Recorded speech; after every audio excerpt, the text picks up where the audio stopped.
Hi hello ಎಲ್ಲರಿಗೂ ನಮಸ್ಕಾರ. Simple recipes and life style ಚಾನಲ್ಗೆ ಸ್ವಾಗತ. ನೈಟ್ ಡಿನ್ನರ್ಗೆ ಪಲ್ಯನೂ ಮಾಡಬೇಕು, ಅದ್ರ ಜೊತೆಗೆ ರೈಸ್ ಜೊತೆ ಸಾಂಬಾರು ಮಾಡಬೇಕು ಅನ್ನುವಂಥ ಚಿಂತೆನ ನಿಮಗೆ?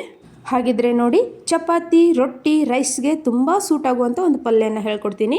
ಒಂದು ಬೌಲ್ ಬಿಳಿ ರಾಜ್ಮಾವನ್ನು ತಗೊಂಡು ಕುಕ್ಕರ್ಗೆ 8ರಿಂದ 9 ವಿಸಿಲನ್ನು ಕೂಗಿಸಿ ಈ ರೀತಿಯಾಗಿ ಆಯಿಲ್ ಮಾಡ್ಕೊಳ್ಳಿ.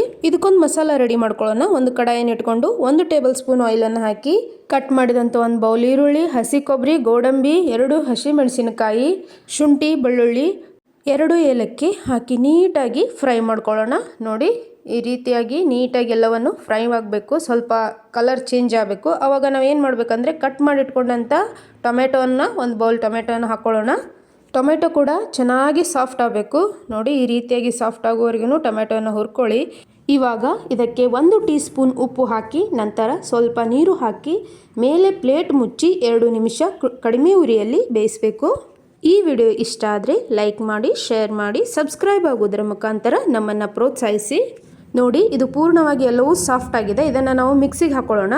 ಕೊತ್ತಂಬರಿ ಸೊಪ್ಪು ಮತ್ತು ಕುದಿಸಿಟ್ಟಂಥ 1 ಸ್ಪೂನ್ ರಾಜ್ಮಾ ಕಾಳನ್ನು ಹಾಕಿ ನೀಟಾಗಿ ಈ ರೀತಿಯಾಗಿ ಮಿಕ್ಸಿ ಮಾಡ್ಕೊಳ್ಳೋಣ. ಒಂದು ಕಡಾಯಿಯನ್ನು ಇಟ್ಕೊಂಡು ಅದಕ್ಕೆ 2 ಟೇಬಲ್ ಸ್ಪೂನ್ ಎಣ್ಣೆಯನ್ನು ಹಾಕಿ ಸಾಸಿವೆ, ಜೀರಿಗೆ, ಪಲಾವ್ ಎಲೆ, 1 ಏಲಕ್ಕಿ ಹಾಕಿ ನಾವು ಏನು ಮಿಕ್ಸಿ ಮಾಡಿಟ್ಕೊಂಡಂಥ ಮಸಾಲೆ ಇರುತ್ತಲ್ಲ ಆ ಮಸಾಲವನ್ನು ಎಣ್ಣೆಯಲ್ಲೇ ಹಾಕ್ಕೊಳ್ಳೋಣ.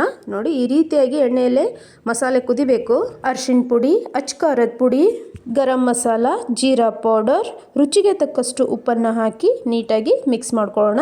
ನೋಡಿ, ಎಲ್ಲವೂ ಮಿಕ್ಸ್ ಆಗಿ ಸ್ವಲ್ಪ ಕುದಿ ಬರೋಣ. ನಾವೇನು ಮಾಡಬೇಕಂದ್ರೆ ನಾವು ಕುದಿಸಿಟ್ಟಂಥ ರಾಜ್ಮಾ ಕಾಳವನ್ನು ಇದಕ್ಕೆ ಮಿಕ್ಸ್ ಮಾಡ್ಕೊಳ್ಳೋಣ.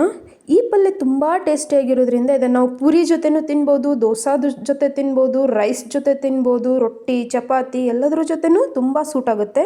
ಪರೋಟ ಜೊತೆನೂ ತುಂಬ ಚೆನ್ನಾಗಿ ಹತ್ತುತ್ತೆ. ಇದಕ್ಕೆ ಸ್ವಲ್ಪ ನೀರನ್ನು ಮಿಕ್ಸ್ ಮಾಡ್ಕೊಳ್ಳೋಣ. ಈ ಪಲ್ಯ ತುಂಬ ಟೇಸ್ಟಿಯಾಗಿರೋದ್ರಿಂದ ಮತ್ತು ಹೆಲ್ದಿಯಾಗಿರೋದ್ರಿಂದ ಇದು ಯಾರಾದರೂ ಡಯಟ್ ಮಾಡೋರಿಗೆ ಮತ್ತು ವೆಯ್ಟ್ ಲಾಸ್ ಮಾಡೋರಿಗೆ ಇದು ತುಂಬ ಯೂಸ್ಫುಲ್ ಆಗುತ್ತೆ. ಮತ್ತು ಸ್ವಲ್ಪ ಪಲ್ಯ ತಿಂದರೆ ನಮಗೆ ಹೊಟ್ಟೆ ಫುಲ್ ಆದಂಗೆ ಆಗುತ್ತೆ. ನೀರನ್ನು ಮಿಕ್ಸ್ ಮಾಡಿಕೊಂಡು ಒಂದು 5 ನಿಮಿಷ ಏನು ಮಾಡಬೇಕಂದ್ರೆ ಬಾಯ್ಲ್ ಮಾಡ್ಕೊಳ್ಳೋಣ. ನೋಡಿ, ಈ ರೀತಿಯಾಗಿ ಬಾಯ್ಲ್ ಮಾಡ್ಕೊಂಡ ನಂತರ ನಾವು ಕಸೂರಿ ಮೆಂತ್ಯೆಯನ್ನು ಕೈಯಿಂದ ಈ ರೀತಿಯಾಗಿ ತಿಕ್ಕಿ ಹಾಕ್ಕೊಳ್ಳಿ. ಇದಕ್ಕೆ ಕೊತ್ತಂಬರಿ ಸೊಪ್ಪನ್ನು ಹಾಕಿದರೆ ವೈಟ್ ರಾಜ್ಮಾ ಸಬ್ಜಿ ರೆಡಿ ಆಯಿತು.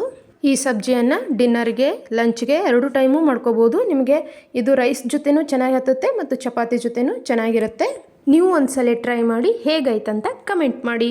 ಇನ್ನೊಂದು ಹೊಸ ವಿಡಿಯೋ ಒಂದಿಗೆ ಮತ್ತೆ ಬರ್ತೀನಿ. ಅಲ್ಲಿವರೆಗೂ take care, bye bye. Thank you for watching.